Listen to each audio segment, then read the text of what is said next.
These divisions, especially noticeable between the government of Israel and the Israeli army, are only widening. And at the moment, there seems to be, much like between the United States and Iran, no clear pathway for reconciliation.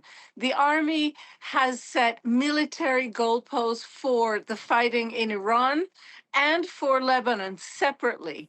And regarding Iran, the army finds itself now in a situation in which it feels that its aims, the army's aims, have been largely achieved in Iran, and that this would be the moment to engage in some sort of agreement with Iran. That's not explicitly said, but that is the general feeling among the Israeli military leadership.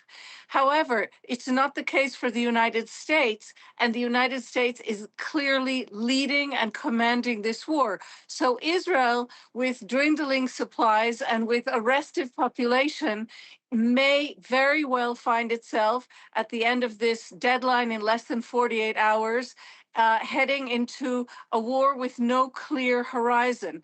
In Lebanon, where the chief of staff of the army spoke today, the army again has all but begged the government to pass laws that would assist the army in recruiting more soldiers, drafting more youngsters than it can right now, keeping them in the service longer, and also to come to an agreement with the government of Lebanon, or at least to entertain such an agreement. That is the job of the government.